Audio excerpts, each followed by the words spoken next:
Sharon Milan.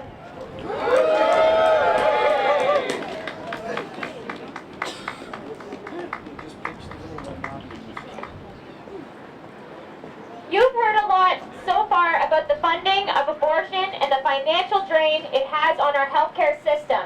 But I am here today to stand for the women of Ontario who are being abused by our provincial government by providing them with a service that physically, mentally, and psychologically harms them. I'm here to stand for women whose lives will never be the same, who live day in and day out with the trauma that came from getting this free procedure. Abortion hurts women. They suffer emotionally, psychologically, and physically. So why is our government ignoring the cries of women across the province? Dr. Julius Vogel, a psychiatrist and obstetrician who has committed more than 20,000 abortions himself, said, I quote, "Every woman, whatever her age, background, or sexuality, has a trauma at destroying a pregnancy. A level of humanness is touched. This is a part of her own life. She destroys a pregnancy. She is destroying herself. There is no way it can be innocuous." End quote.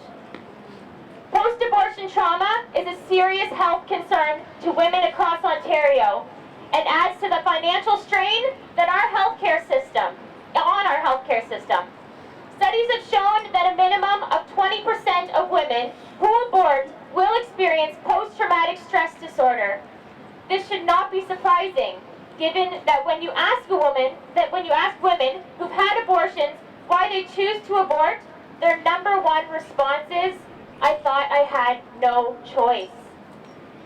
On top of that, studies show that women who've had abortions experience a 155% greater risk of attempted suicide. Women are killing themselves after undergoing a procedure that we are forced to pay for. Women and children are dying from a procedure that we are forced to pay for. The government is forcing blood on our hands by making us pay for these acts of homicide.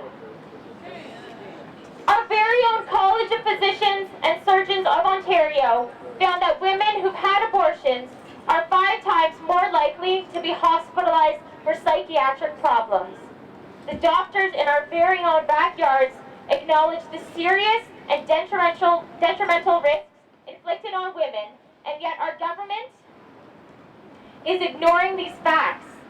They're ignoring these doctors, and they're ignoring the people of Ontario they are here to represent. What do these women have to say? Nobody said it would hurt so much. I still grieve, and it's been over 10 years. I became suicidal and depressed. It was one of the most painful experiences of my life.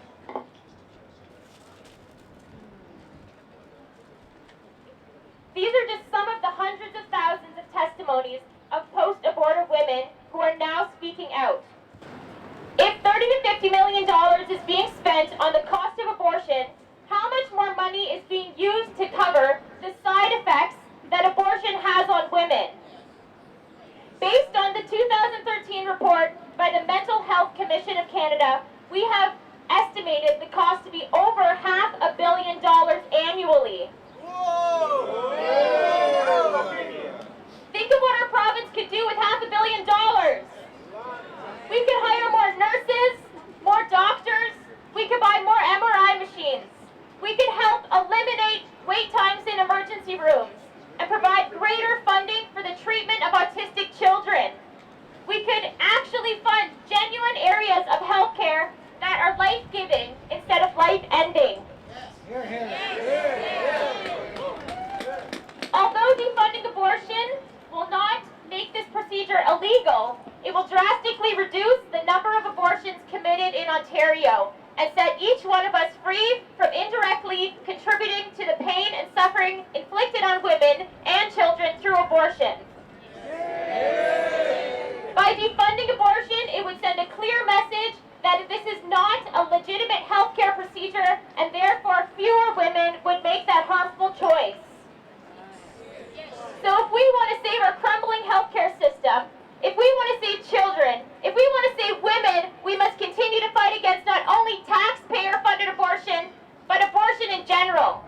Thank you.